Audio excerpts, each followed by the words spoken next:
Bonjour, nous sommes donc là au moment où je vous filme cette vidéo, c'est le 30 décembre, mais vous la verrez le 31. Je vous fais donc mon bilan du mois de décembre. En décembre, j'ai lu 9 livres. J'ai lu surtout pas mal d'albums jeunesse de Noël, de lectures de Noël, et j'ai terminé mes 2 lectures qui ont duré toute l'année. Alors évidemment, on parlera également des loisirs créatifs, puzzle, post-crossing, les films, séries TV, etc. Et pour terminer, on parlera, et dans la dernière catégorie, c'est donc relecture, écriture. Et donc, on va commencer donc tout de suite donc par la partie lecture. On va commencer par les albums jeunesse. J'en ai lu 5 qui étaient vraiment très très chouettes. Le premier, c'était Elfie, le lutin farceur de Domiti Bethune et Kim Mutusamy. J'aimais vraiment beaucoup les illustrations. Donc en fait, c'est c'est un petit peu pour expliquer aux enfants pourquoi on accueille parfois à l'école ou à la maison un petit lutin de Noël. Ensuite, j'ai également lu Le plus fabuleux cadeau du monde de Mark Sperring et Lucy Fleming. J'adore les illustrations de Lucy Fleming. Alors ici, c'est une très très belle histoire d'amitié à Noël. Je vais monter les illustrations. Elles sont vraiment très très belles. Ensuite, Qui a volé le bonnet du Père Noël de Emmanuel Ray et Fabien Octo-Lambert. Et en fait, ce que j'aime vraiment dans ce type de livre, ce sont les petits flaps qu'on ouvre. Je les trouve vraiment, je trouve ça super génial pour les enfants. Ce sont de très chouettes petites histoires. C'est une jolie petite histoire amusante et encore plus avec les petits flaps. Ensuite, j'ai vu Le Père Noël de David Bedford et Tim Warnes. C'est donc avec une famille d'ours. Ils sont trop mignons. C'était une très très chouette petite histoire. J'ai eu un petit coup de cœur pour celui-ci. Mon coup de cœur en album jeunesse, c'est pour Les enfants de Noël de David Litchfield. Où là j'ai trouvé les illustrations magnifiques et l'histoire de comment commence l'histoire, comment on est arrivé à ce que le Père Noël offre un cadeau le 24, etc. Et je trouve ça vraiment un très beau conte de Noël. Donc on va continuer donc avec les romans que j'ai lus. Donc le roman jeunesse pour lequel j'ai eu un coup de cœur, c'est Le Noëlosaure de Tom Fletcher. C'est un roman jeunesse que j'ai beaucoup aimé.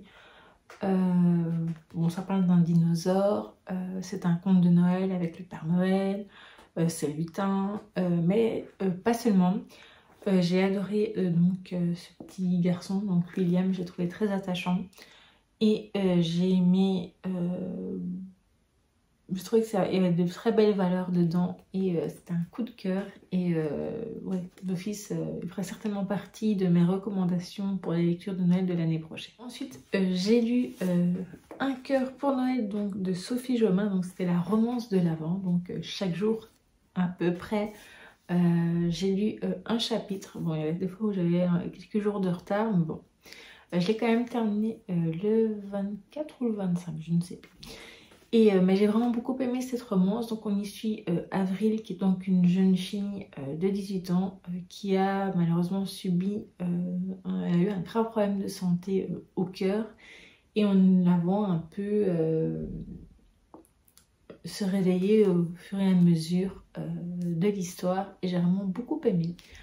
J'ai trouvé que c'était une très très jolie romance de Noël. Ensuite, au moment où je vous lis, évidemment, il y a toujours un marque-page, mais j'ai déjà lu, celui du 31.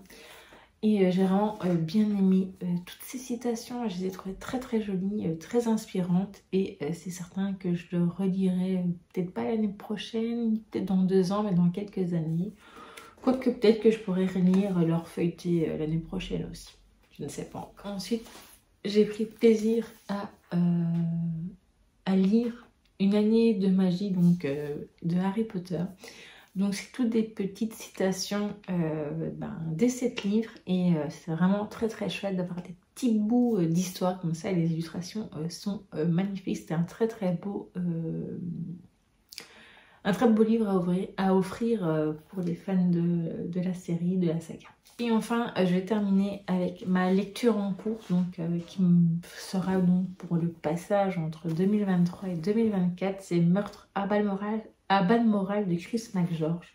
J'aime beaucoup pour l'instant, je suis à la page 123 et voilà, j'avance lentement, mais j'aime assez bien l'histoire pour le moment.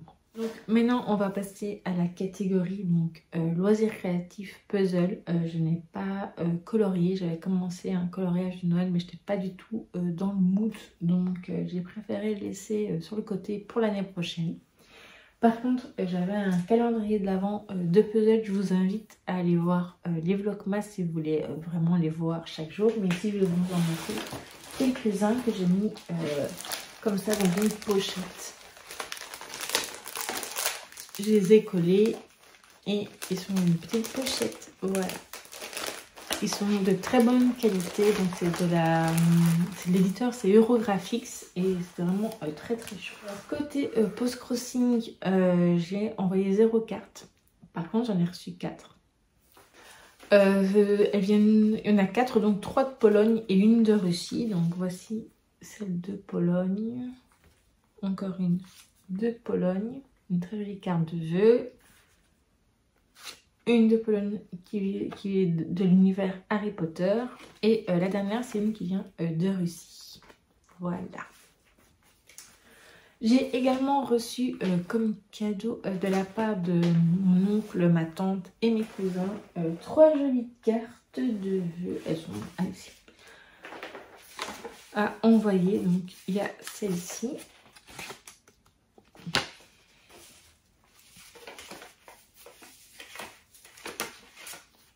Celle-ci et la dernière, oups, c'est pas grave, celle-ci. Voilà, maintenant on va passer donc aux séries, films, etc. Alors, comme pour le mois de novembre, on a regardé des téléfilms, on en a regardé 22, mais je vous ai fait qu'une petite sélection de 5 téléfilms que j'ai le plus aimé durant ce mois de décembre. Alors, il y a Un Noël magique à New York, donc ça c'est en 5e position. En 4e, il y a Le secret de mon Père Noël. En 3e, c'est Noël à l'anglaise. En 2e, c'était Un Noël ami pour Noël, où celui-là j'ai vraiment bien aimé parce que c'est les rares, très rares d'avoir un téléfilm de Noël où il y a une personne en situation de handicap. Et le premier, c'est donc 3 frères Noël et un couffin que j'ai vraiment beaucoup apprécié aussi. Et enfin, à part les téléfilms, moi j'ai regardé une dernière fois donc Taylor Swift, donc Reputation Stadium Tour, où maintenant voilà, il n'est plus disponible sur Netflix depuis le dernier jour, c'est le 30 décembre, donc depuis hier, depuis ce matin, depuis le 31 au matin, il n'est plus là. Donc voilà, c'est dommage. Et côté écriture, relecture, je n'ai pas écrit ni relu rien du tout. Ce sera, à mon avis, ça fait partie de mes objectifs, hein, comme ça vous le savez, pour 2024. Donc voilà pour le bilan du mois de décembre. N'hésitez pas à me dire vous quelles ont été vos meilleures lectures du mois, quel coup de cœur, etc. Et je vous dis donc à très vite pour une nouvelle vidéo.